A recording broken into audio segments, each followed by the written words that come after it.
वो सुन लेते हैं। आऊंगा आप लोग के पास। आज वही कारण है कि पहली और द्वितीय लहर में बेहतरीन प्रदर्शन के बाद तीसरी लहर के दौरान भी उत्तर प्रदेश कोविड प्रबंधन के क्षेत्र में अग्रणी भूमिका के साथ लीड कर रहा है। आज जब मैं आपके बीच में यहां पर आया हूं तब देश के अंदर 160 करोड़ लोगों को वैक्सीन की डोज और उत्तर प्रदेश के अंदर 24 करोड़ 54 लाख से अधिक लोगों को वैक्सीन की डोज उपलब्ध कराई जा चुकी है। ये वैक्सीन की डोज कोरोना से बचाव का एक मंत्र है, एक कवच है। कोरोना का बचाव का एक कवच और सबसे बेहतरीन वैक्सीन भी भारत के अंदर दी है प्रधानमंत्री मोदी जी के मार्गदर्शन में हमारे वैज्ञानिकों ने। दुनिया में उसकी डिमांड है। फ्री वैक्सीन, सबको वैक्सीन, पर्याप्त वैक्सीन। जिन लोगों ने वैक्सीन नहीं ली है वे वैक्सीन जरूर ले लें। थर्ड वेव दूसरी वेव की तरह खतरनाक नहीं है, लेकिन सतर्कता और सावधानी तो आवश्यक है ही। उस सतर्कता और सावधानी का पालन करते हुए अगर हम कार्य करेंगे तो भाइयों बहनों, कोरोना का थर्ड वेव का जो ओमिक्रॉन नाम का वेरिएंट है, यह इस बात को साबित करता है कि कोविड हारेगा और भारत जीतेगा। भारत जीतेगा, ये भारत के प्रत्येक नागरिक का सामूहिक दायित्व है और इसलिए कोरोना की गाइडलाइन का पालन हम सब मिलकर के करें, यह हम सब की प्राथमिकता होनी चाहिए। दूसरा, मैं आया हूं उत्तर प्रदेश विधानसभा चुनाव पर बात करने के लिए। भाइयों बहनों, आप सभी समाज के प्रभुत्व वर्ग से जुड़े हुए हैं। आपकी अपने फील्ड में अपनी भूमिका है। आप जैसी राय रखेंगे समाज उसके अनुसार धारणा बना करके आचरण करेगा, समाज उसका अनुसरण करेगा और आपके उन भावनाओं के अनुरूप उनका आचरण समाज को आगे बढ़ाने में मदद करेगा। बदलते हुए भारत का, नए भारत के नए उत्तर प्रदेश को आपने सबने महसूस किया होगा। ये वही उत्तर प्रदेश है 2017 के पहले, जहां कानून का राज नहीं बल्कि गुंडे, अपराधियों और दंगाइयों का राज हुआ करता था, उपद्रवियों का राज हुआ करता था। हर तीसरे दिन एक दंगा होता था, अराजकता चरम पर थी, बहु बेटियां सुरक्षित नहीं थी, पर्व और त्योहार शांतिपूर्ण तरीके से नहीं मनाए जाते थे, विकास योजनाओं में भ्रष्टाचार का बोलबाला था, महापुरुषों का अपमान होता था, गरीबों को शासन की योजनाओं का लाभ नहीं मिलता था।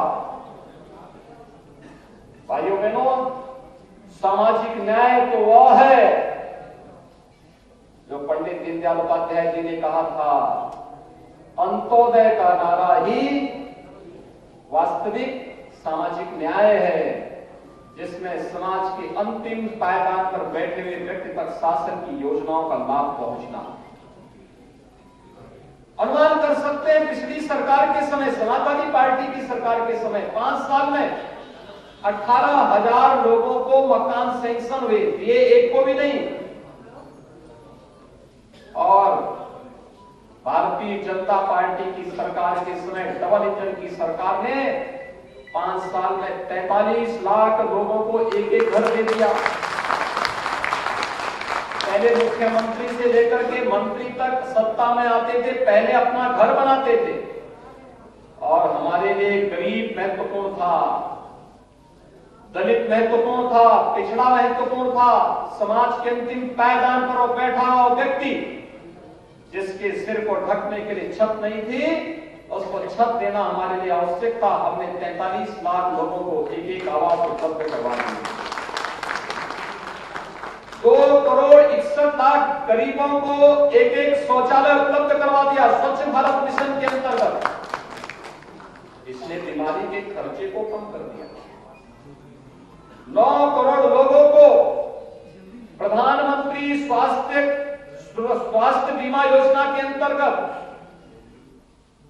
प्रधानमंत्री जन स्वास्थ्य योजना के अंतर्गत, आयुष्मान भारत योजना के अंतर्गत 5 लाख रुपए की स्वास्थ्य बीमा का कवर और 3 करोड़ से अधिक लोगों को मुख्यमंत्री जन आरोग्य योजना के अंतर्गत 5 लाख रुपए का सालाना, यानी 9 करोड़ से अधिक लोगों को हम लोगों ने स्वास्थ्य बीमा का कवर उत्तर प्रदेश के अंदर उपलब्ध करवाया है। 1 करोड़ गरीबों को, जिसमें वृद्धजन हैं, विधवा महिलाएं हैं, दिव्यांगजन हैं, 1,000 रुपए की हर माह पेंशन की सुविधा उपलब्ध करवाने का कार्य सरकार कर रही है। और यही नहीं, सरकार आई थी, अंतर आप देख सकते हैं, फर्क साफ है। हमारी सरकार आई, हमने पहला निर्णय लिया था अवैध बूचड़खानों को बंद करने का।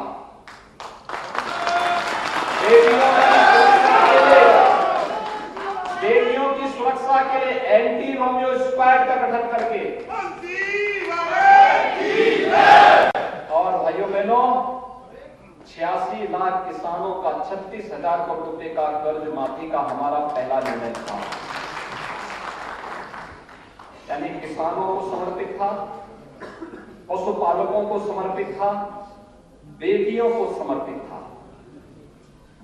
लेकिन समाजवादी पार्टी का पहला निर्णय क्या था? श्री राम जन्मभूमि पर आतंकी हमला करने वाले आतंकवादियों के मुकदमों को वापस लेना। आप देख सकते हैं, फर्क साफ है। 5 साल हमारी सरकार को भी हुए हैं, एक भी दंगा नहीं हुआ। वहां हर तीसरे दिन दंगा होता था, कोई पर्व और त्योहार आता था, दंगा शुरू हो जाता था, विकास कार्य ठप।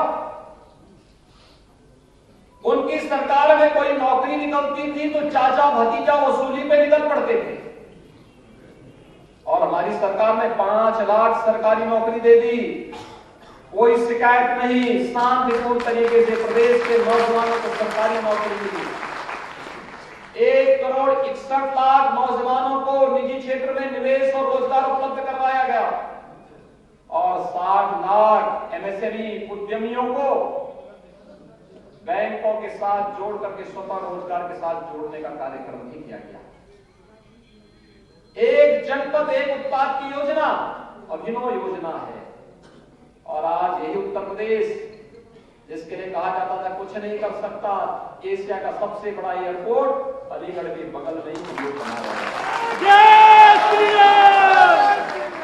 महाराजा महेंद्र प्रताप सिंह जी के नाम पर इसी अलीगढ़ में विश्वविद्यालय का निर्माण हमारी सरकार करा रही है। हर जनपद में एक मेडिकल कॉलेज बनाने की ओर हम अग्रसर हो चुके हैं।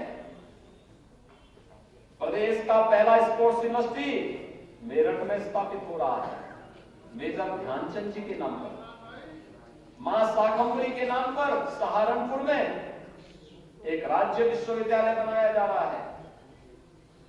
अब फिल्म सिटी मुंबई नहीं, अलीगढ़ की बगल में होगी।